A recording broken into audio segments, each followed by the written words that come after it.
Good morning. My name is Addie Hook, and I've been given the honor of introducing the class of 26's very own Kat Coryat. If anyone here has ever been new to St. Mary's, you know that it's a big and seemingly difficult adjustment, or so I thought. Kat proved me wrong. Kat moved to St. Mary's sophomore year with the confidence and assurance of someone who was raised here.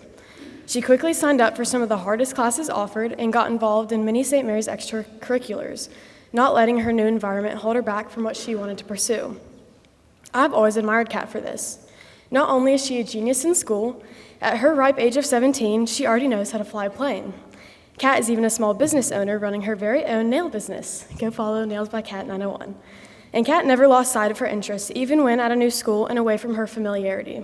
Instead, Kat embraced her move to St. Mary's and has become the creative, inspiring classmate that we all know her to be. With that being said, I don't want to keep you waiting on the Catherine Parody Coryat.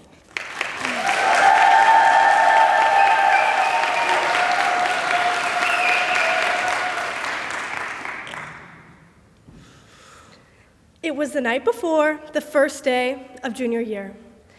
I was sat up on my bed, sitting crisscross applesauce with my computer resting on one leg and phone on the other.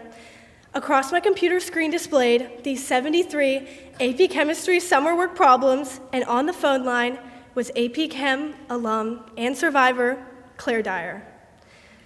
Claire, I've made a huge mistake. I cannot take AP Chem. Then I launched into asking all of the important questions. How many times did it make you cry? Am I still going to have a social life? Should I drop right now? I remember all of the details of this night more than taking the actual exam. Somehow, Claire convinced me not to drop, and somehow I ended up finishing that WebAssign at the very last minute, per usual. That night, I didn't sleep. I was so terrified. I didn't know anybody in the class, and since I had only been at St. Mary's 1 year, I was under the impression that I would have to do the entire course alone, constantly competing in the classroom and constantly in the dark about confusing material. I was so wrong. It was just the opposite.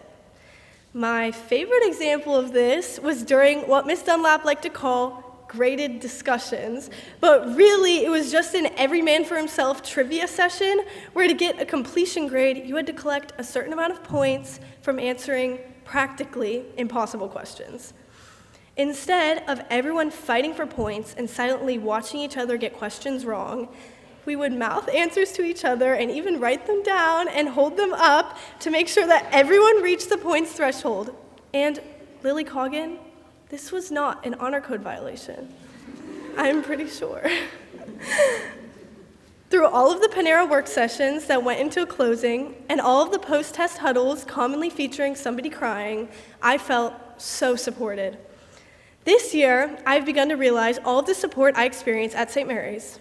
Whether I'm coming to the realization in Miss Metz's room that I actually have to get into college and roping the entire class into a college decision meeting, or crammed in an AP Bio group hug in the middle of the hallway, held in condolence of the collective 6 hours of sleep we got the night before.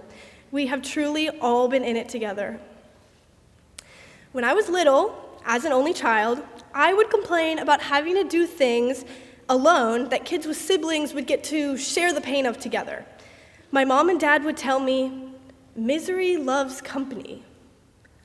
What does that even mean? I would respond. And then they would go on to give some anecdote about how miserable people want to make other people miserable.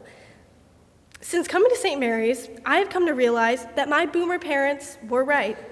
Misery does love company, but really, it's the company that alleviates the misery. No matter the amount of stress, homework, applications, or decisions weighing down on me in these moments, I was always shocked.